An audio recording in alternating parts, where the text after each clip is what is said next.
A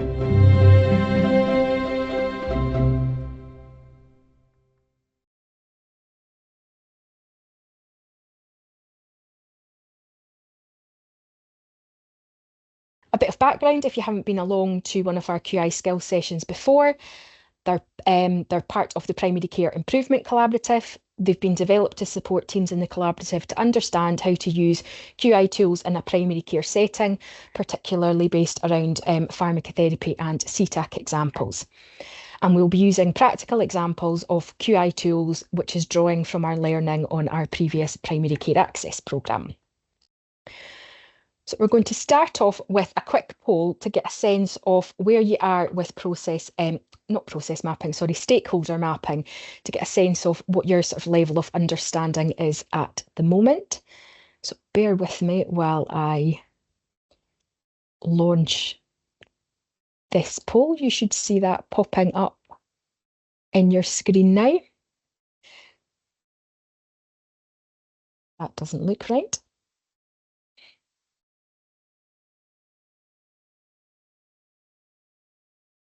Bear with me.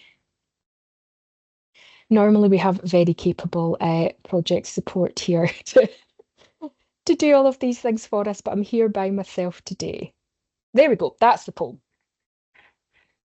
Oh, Melissa, you're here to save me, thank you. There we go. So if you can pop in your current level of knowledge of stakeholder mapping into that poll, and it'll just give us a sense of where you are at the moment.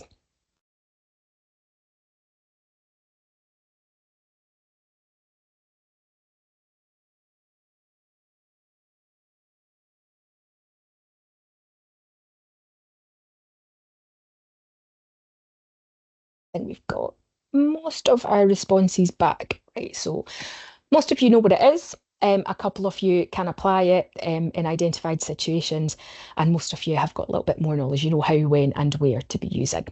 So for some of you that already know what this is, it'll be possibly a bit of a refresher for you. And for those who know what it is, it'll hopefully give you some understanding of when you can use it and how it's helpful for you. So a quick overview of what stakeholder mapping is. It's a way of helping you identify your range of stakeholders. So it can help you prioritise them and understand your stakeholder needs. The mapping tool that we're going to show you today is based on using an interest and an influence grid with 4 quarters. So it helps you to plot or map your stakeholders based on their level of interest, whether it's high or low, and their level of influence being high and low. It just lets you get an understanding of how interested people are in your project and what sort of level of influence they might have over it, which will help you to be able to understand how to communicate with them effectively and know levels of involvement and sort of levels of detail of communication. So that takes us into why it's useful. So it helps you know who your stakeholders are. It can sometimes help you pause and really think who those stakeholders are. Sometimes we can miss key groups of people.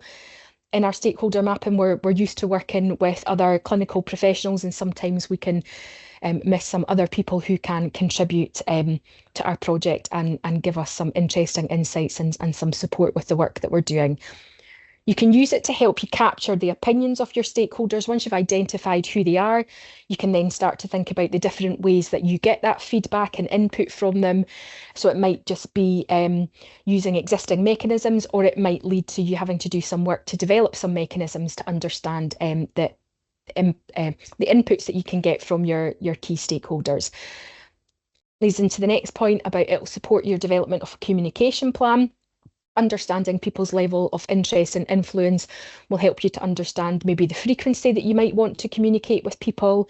It will help you to know what level of detail to be sharing with them. It can help define your work at an early stage and gain some support and maybe some greater input into your project teams. And it'll help moving forward with being able to know the right time and the right places to involve certain people. Some people might want to be in the project from the get-go, and some people might only want to know about things once you've got things up and running. So it can help you identify some potential issues which could arise that are going to create some some barriers, or potentially help you to understand where there might be some potential resistance to the change that you'd be looking to make, and where you might be able to use some of your stakeholders to mitigate that resistance, and use their positive influence to garner some support and encouragement for the project that you're looking at. So that was a quick trot through of an overview of stakeholder mapping and why it's useful. And now Kieran's going to take you through how to use it and talk through an example with you. So ready for me to move to the next slide, Kieran? Yeah, perfect. Thank you.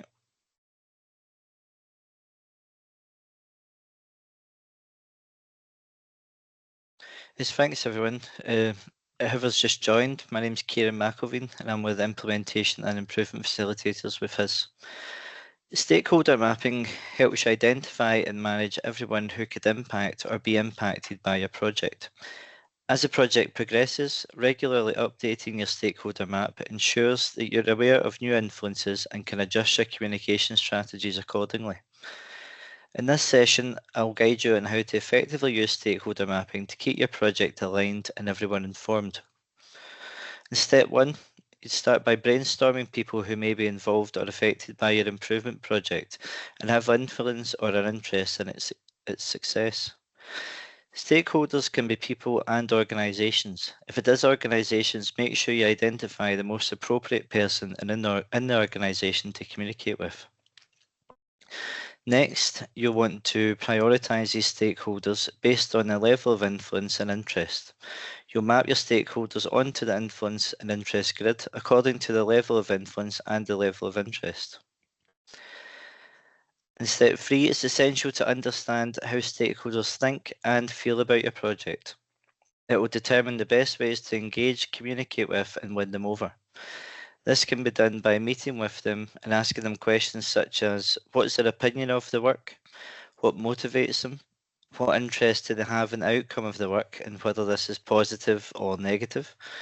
If they aren't positive, what would it take for them to become so? And what information would they like and how would they like the information to be communicated?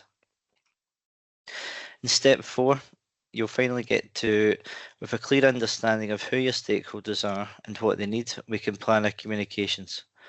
This ensures that each stakeholder is informed, engaged, and aligned with the quality improvement work goals. Next slide, please, Claire. Here we have a blank stakeholder map. This represents the starting point of our analysis.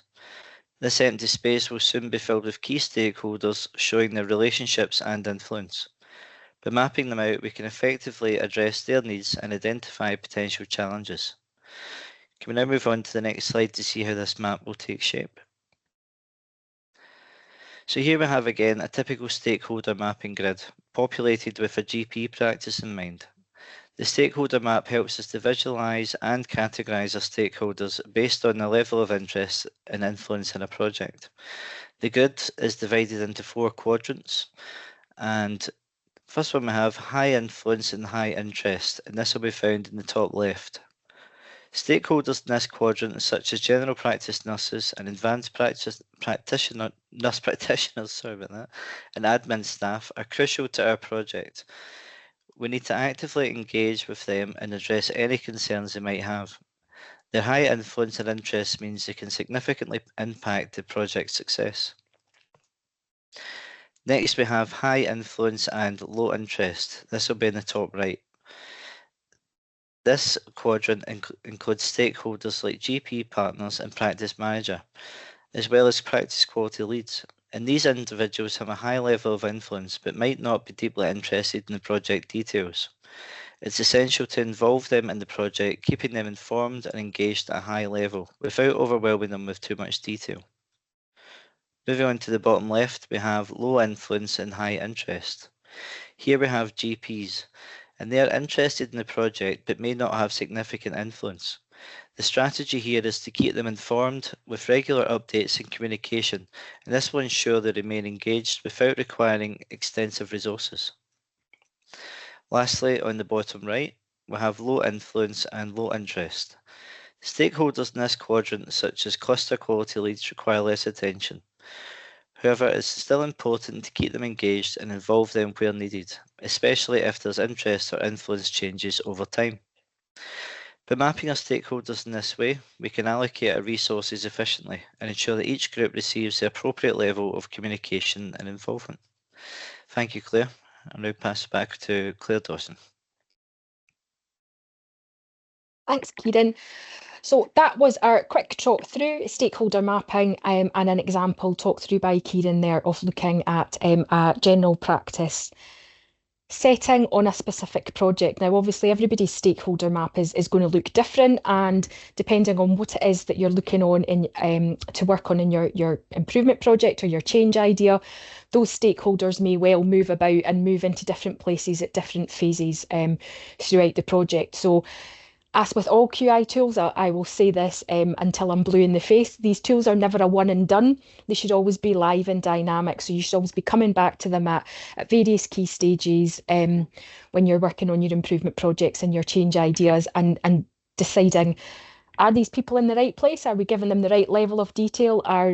They may not want to be particularly involved, but do we need them to be more involved, and do we need to do some work to encourage them to move into a different quadrant and become more involved in the project? Or the reverse of that, if somebody's very interested in the project, but you don't necessarily need as much input from that particular discipline or group, how do you find a way to meet their needs but not have them being overly involved when you don't require that level of input that they're willing to share with you? So does anybody have any questions, anything you'd like us to go over, any scenarios you'd like to share with us around stakeholder mapping or analysis, anything that you've done that's gone well, not so well, anything you're thinking about doing? So this is the part where it's over to you to feel free to share and ask for advice, pose any questions that you might have, and we'll see what we can do to help. If you could pop those in the chat for me, rather than come off mic. As I say, we're recording today's session, so we'll respond to all questions anonymously via the chat box. So pop them in there if you have anything you'd like to check in with us about.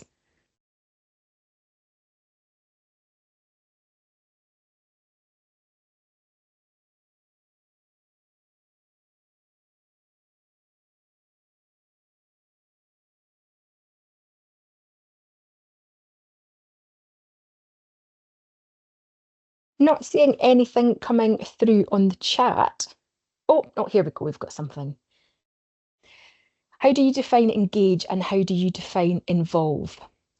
Well, I suppose if you're thinking about the improvement project that you're working on, say, for example, in this setting, if we were looking at there being a bit of work being done around the admin team signposting patients to external services, community pharmacies, for example, you would need to think about who is doing that work. So it would be the people who are answering the phone.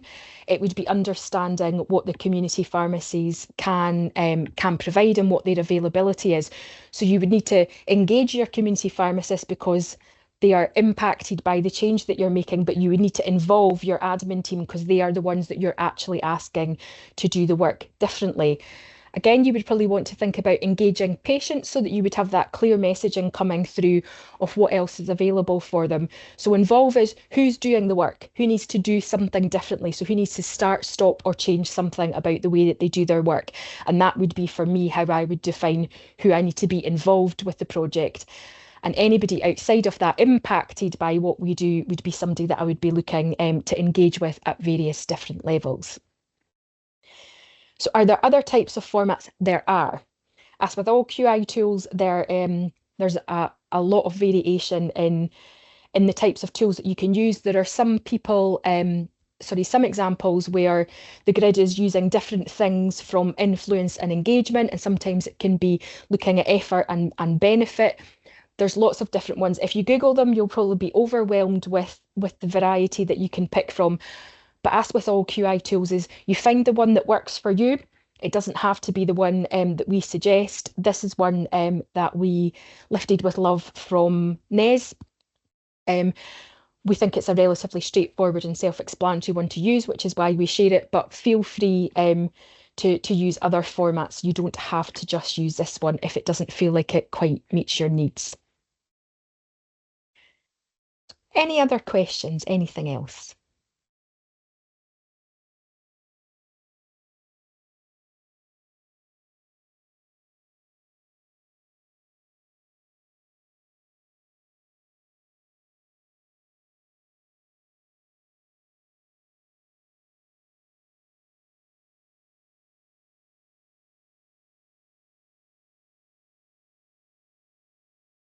Nope, I did an extra long count there because I was too quick last time. I'm not seeing anything else come through in the chat box.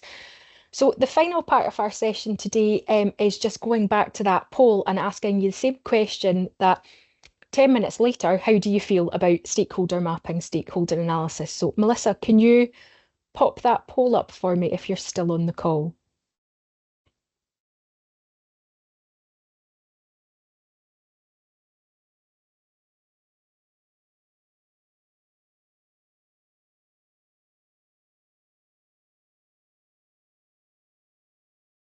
No, I think Melissa might have had to jump off to another call. So hang on just now. Let me do this.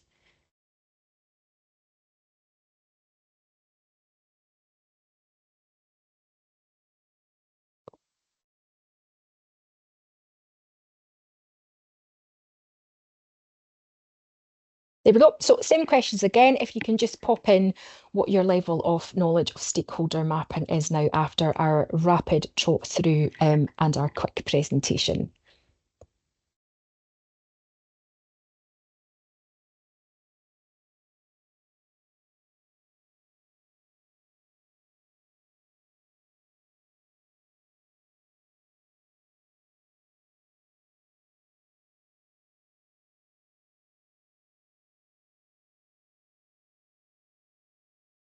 That's probably most of our responses through.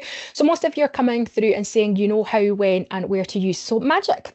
Today's session has been helpful. It's shifted you from knowing what it is to feeling a little bit more confident about knowing how and when to use it. So that brings us to the end of our session, unless anybody wants to hang on and have a chat after the recording has stopped. We usually book in an hour for these sessions in case there's lots of questions and lots of discussion, but we won't hold you captive here for a full hour just because it's been booked in. So I'm able to give the best gift that there is to give is the gift of time. So feel free to leave the call now.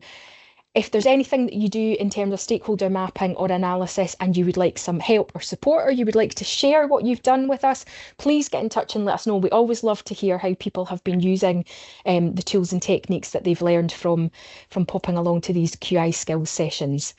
So it'd be great to hear how you've managed to use this in the future and share that with other people in the collaborative. But good luck with your stakeholder mapping and analysis, and please get in touch if there's anything that we can do to help support you with it going forward. Thanks for joining us today.